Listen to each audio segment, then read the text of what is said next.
It's time to make some noise. Welcome to Sound Off Sports. On today's show, March Madness, it's officially here. We're breaking down who you think is going to win the big tournament. Plus, we're also talking a little bit about that QB dilemma in Pittsburgh. Yes, Russell Wilson and now Justin Fields. And later, we got an Olympic gold medal champion. Connor Fields joins the show. But first, we got to talk March Madness. Let's go. SOS starts right now. Make some noise. This is Sound Off Sports. It's officially that time. March Madness is here, the best time of year, frankly. Welcome to Sound Off Sports. Thanks for joining us. I'm your host, Mike Davis. We want to know who you guys are picking, who you're selecting to win these brackets. That's why I got to bring in my producer, James Edward Barrickman, the fourth. James, we got a response from Instagram. Let's hear what this person, Matt, had to say. This is from @MattKling_ on Instagram. He says, either UConn or Houston, but I'd love an underdog to take home the crown, wouldn't we all? Yeah, UConn, Houston, those are the big bets that everybody's really putting on in terms of March Madness right now. James, you actually did some great research. You found out from ESPN's numbers, a lot of people use their brackets, who people are really choosing to go all the way and become the eventual national champion. What's that percentage breakdown look like? Yeah, so this is, of course, from the ESPN Bracket Challenge research. They got 26.1% of people picking UConn to cut down the nets, 12.2% of people choosing Houston, 11.4% choosing UNC, and 8.7% choosing Purdue. Those are all one seeds. Okay, interesting. So later on in the show, we're actually going to be giving our Final Four, both you and I, James. But who do you have winning it all? Right now, I have UConn. All right, so you and me are the same there. And I think, this is my thoughts right now on what's going on with March Madness. It's interesting because most years, it's tough, I feel like, to pick some upsets.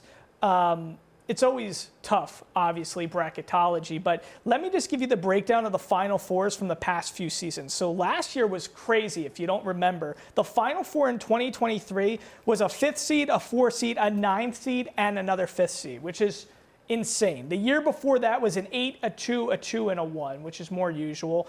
2021 was an 11, a 2, a 1, and a 1. And 2019, there was no in 2020. That was, the worst year ever. 5, 3, 2, and 1. So that was 2019. So this year, I think it's going to deviate back to the regular, and that's why I'm going with a lot of ones. But to me, UConn, I think they're real challengers to repeat, because to me, you got to look at these teams that are balanced on both sides. They're elite when it comes to defense. They're elite when it comes to offense. But I think you always want a star player, too, and that castle looks good. What's your mentality going into selecting these brackets, James?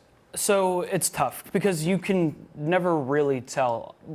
By the way, as we're on this topic, have you ever picked a champion? I have picked champions. How about you? Yes, I've picked one. Who was it? I've picked a bunch. I picked Baylor when they won. I picked Nova both times when they won. I actually picked them. I've picked Kansas. I'm pretty good on the champion usually. That's impressive. I've only ever picked one, and that was 2014 UConn. I thought it was more rare than that. My apologies. But no, as you mentioned, it's really tough. But I did some research, and looking since the Ken Palm rankings became a statistic in 2002, only one team has won the national title and not been in the top 25 in offensive efficiency and defensive efficiency. So there's 8 teams that fall into that category this year, and it's Arizona, Auburn, UConn, Creighton, Houston, Marquette, North Carolina, and Purdue. So if you have any of those 8 teams in your Final Four or as your champion, you're looking pretty good. I like Creighton a lot. I like Auburn a lot. Here's what I love about UConn. First of all, they're the best 2-point shooting team in the country. A lot of people like to talk about the 3-point shot, but that 2-point shot is where you're really more consistent. And I really like them, and I think you need an elite point guard, and Newton at point is great. I also think they have a tough, region. I don't love that Auburn, Iowa State I like a lot, and Illinois is there as well, but I still have them going all the way. Kentucky I like a lot too. They can really score the ball. I think defense is going to be their issue, but I love their region as well for them, because I don't think Duke and Marquette are amazing. Houston's going to be the tough challenge there.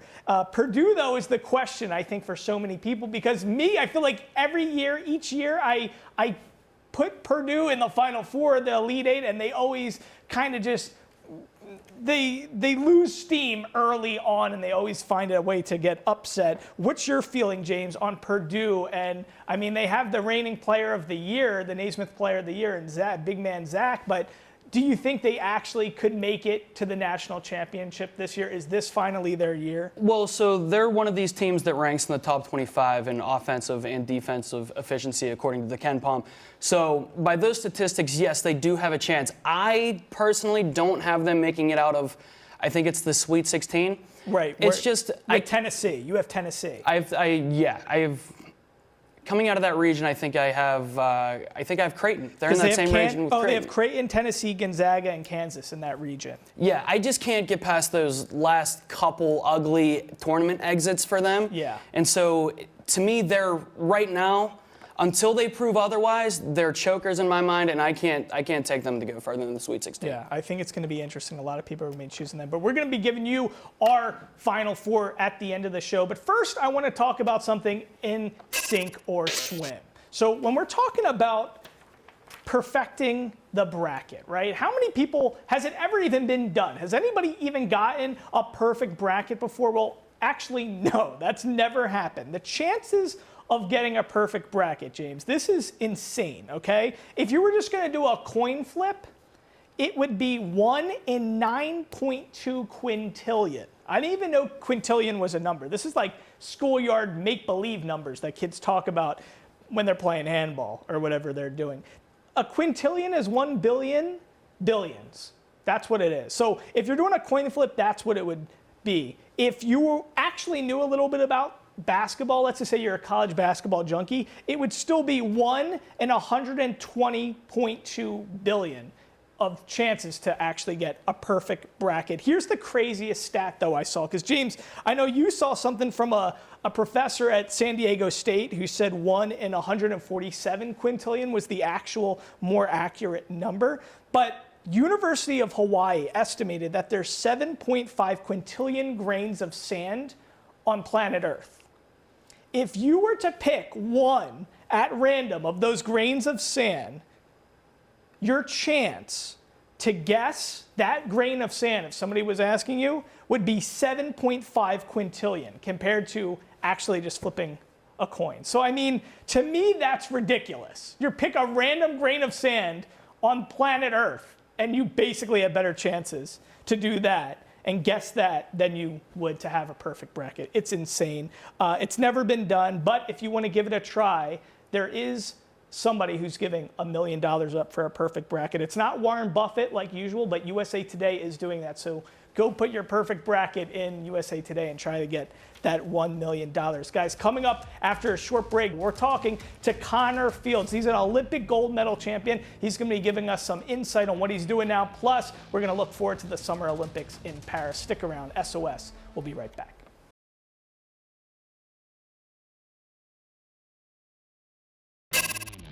All right, welcome back to SOS. I am here now with an Olympic gold medal champion. Connor Fields is with us. Connor, thanks so much for being here. We're going to be getting into everything in Paris, Summer Olympics. But first, you kind of made an interesting transition. You know, you were on the bike, being an athlete, and now you actually are like me. I'm behind the camera. I want to be like you. You're like me now. You're hosting Outdoor Nevada on Vegas PBS. Tell me, what has that transition been like for you?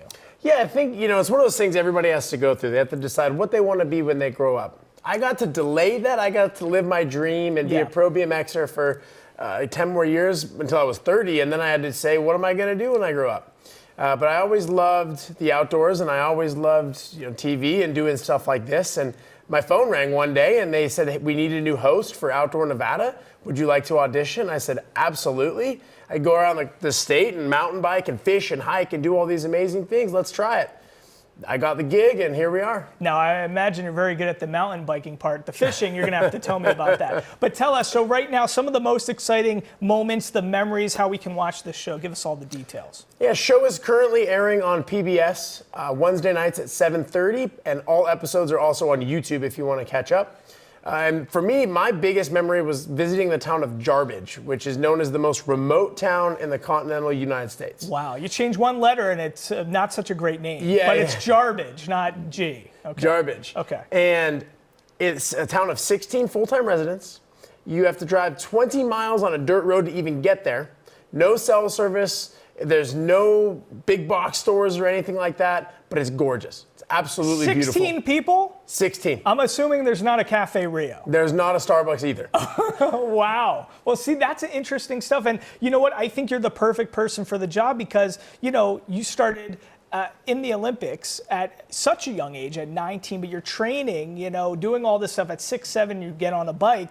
But you're a worldly person from all this Olympic experience. So you're the perfect person to be going out and exploring, right? Yeah, well, I mean, I'm from Nevada. This is home, and I love the outdoors. So it was a really natural transition. And growing up, I competed around the state. I competed in Hawthorne, Ely, Reno, Carson City, Vegas, Boulder City, Mesquite, towns like that. I thought I had seen all of Nevada. And then I took over this show, and we are going to places that I had never heard of, but they are amazing. All sorts of cool animals that we've seen, cool hikes, cool landmarks. It's been an amazing experience. All right, I love it. Okay, so now let's get into Summer Olympic stuff. So obviously this is going to be like maybe one of the first times in a long time for you that you're not participating. Tell me about that. The earliest Olympic memory I have was when I was 15. I watched the 2008 games, and that was really what inspired me to go all in and try to become an Olympian. The next 3 I competed at. And so this will be my first one watching since I was 15 years old. So it's going to be different for sure. It's crazy. You're a 3-time finalist. You won the gold eventually.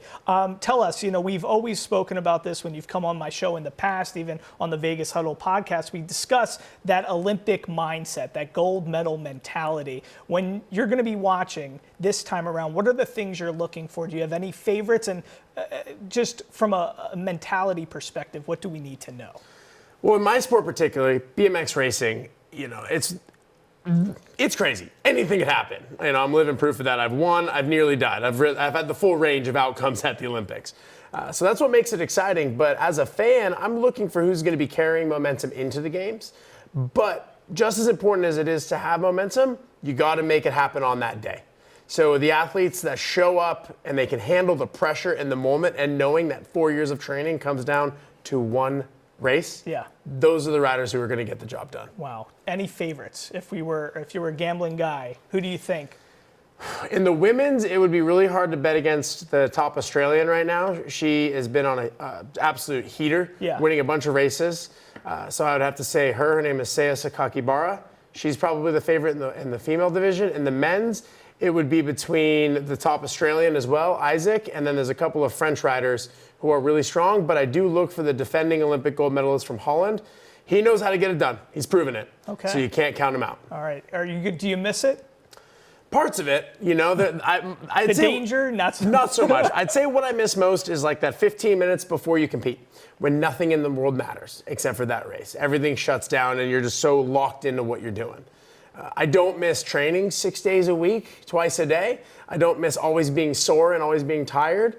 I don't miss the strict diet, and certain other aspects I don't miss, but I do miss, the mental side of competing. I love it. 2 things I need to know real quickly before we let you go. Southern Nevada Sports Hall of Fame, that trophy that you have, or that commemorative piece, and the gold medal. Where are those 2 things in your house? The Southern Nevada Sports Hall of Fame is behind my desk. Okay. And my Olympic gold medal is upstairs. I have a little bit of a trophy shelf where I keep my first trophy, actually, and then my Olympic gold medal and some other ones that are kind of my most special ones that I ever earned competing. Those ones are upstairs in my house. There you go. All right, guys. Olympic gold medal champion, Connor Fields. You got to go watch him on Outdoor Nevada. Catch up on all the episodes on YouTube. Is the Jarbidge episode up on YouTube? Yep, episode 3. I'm going to go watch that right now. 16 people. If I move there, there'll be 17. There you go. There you go. I love it. Connor Fields, thanks so much for being with us. Thank you. All right, guys, coming up after a short break, we're diving into, yes, we got to talk about it, Fields, Russell Wilson, a lot going on in Pittsburgh. We're going to be talking about who's going to ultimately be the starter there for the Steelers. We got more after a short break.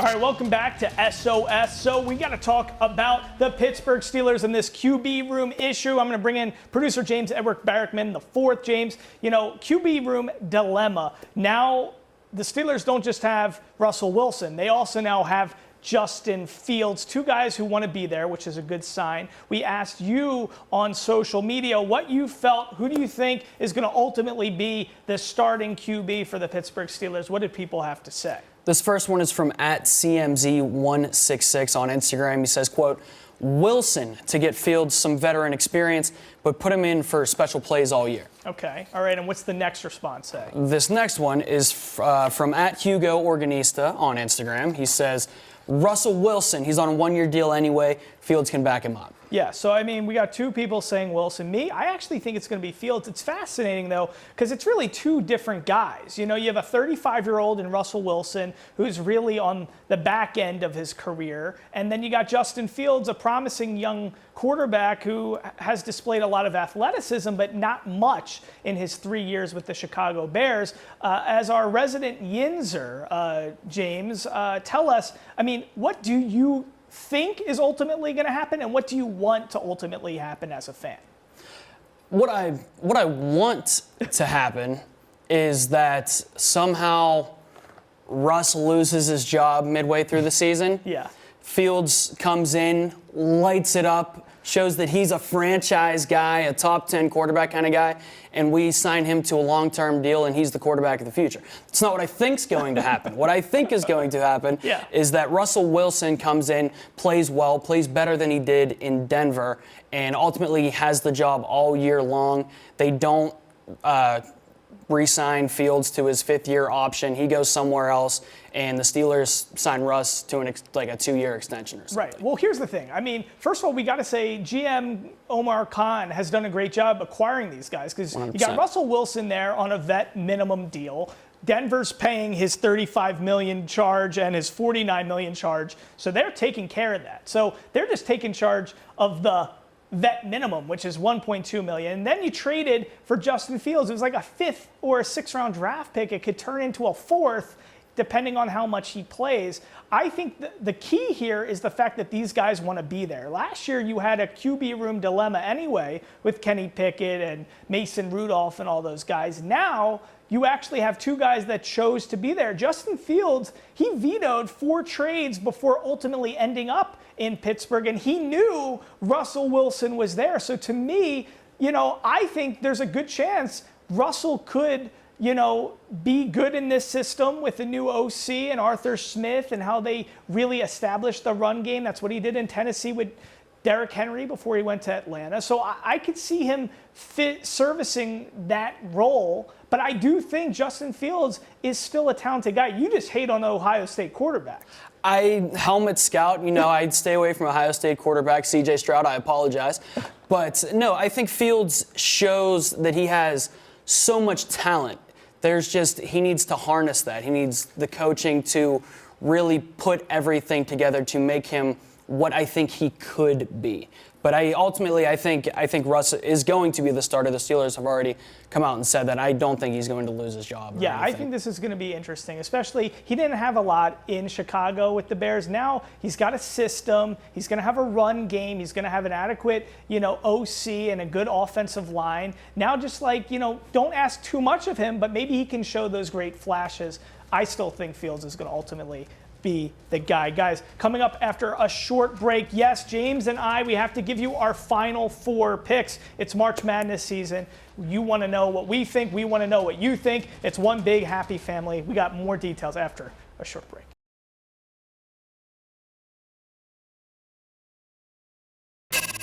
All right, welcome back. So we're down to us two. Yes, me and producer James Edward Barrickman, the fourth, but we're going to give you our final 4. So James, start with your final 4 and why you selected those 4.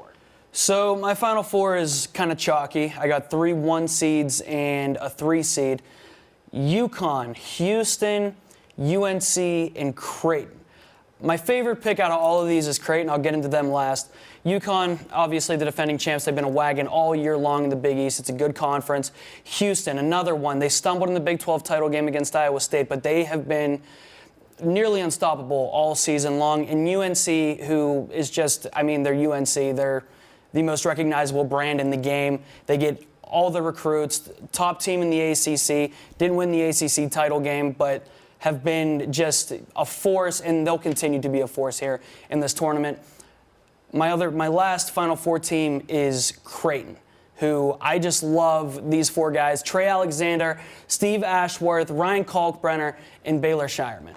All three of those guards, Shireman, the center, shoots 65%. He's just a monster down there. Those three guards that I mentioned, Ashworth, Kalkbrenner, and Trey Alexander, they all shoot at least 40%, right? All these guys can shoot the three ball as well, or well over 30%. I've watched these guys a lot this year. Watching Creighton basketball has been a joy, and I'm really hoping that they can continue what I've seen in Big East play in the tournament. So we'll see. I'm going back and forth with Purdue and Creighton. I do love Creighton. One of the big reasons why I do like Creighton is my big Final Four picks. I tend to go with teams that have really strong foundational coaches, right? Doug McDermott's dad is the coach of Creighton. He's been there for such a long time. They're always a scrappy, well-balanced team, so I like them a lot. Unfortunately, I just feel, I keep going back to the Purdue well. This might be the year. I just feel like the field isn't as strong as it usually is. I said earlier in the show, you know, last year was such a wacky Final Four. We had a 9 seed, 2 5 seeds, and a 4. This year, I think there's going to be a lot of 1s. You know, I think it's going to be chalky, like you said, James. So I got UConn, the most balanced team there is. Great coach in Danny Hurley. We got UNC, a team that, you know, it's not like the usual UNC teams that we attribute scoring to. This is actually more of a defensive team. I also like, you know, Hubert Davis, but I also like when teams have that star power as well, along with the head coach. RJ Davis, he's the player of the year in the ACC. He's tremendous. I also like the transfer from Stanford, Harrison Ingram. He's great. So it's going to be fun watching them, and I think they have an easy road. I don't love Arizona as a 2. So I got UConn, UNC, Purdue, and my last coming out of the South, Kentucky. It's a young team, but they got a great set of guards, a lot of great young guard play. And if they can score, defense is iffy, but if they can score, them and Calipari are going to have some fun. So those are our Final Four picks. Make sure you give us a shout on social as well as by email. We'll see you next time.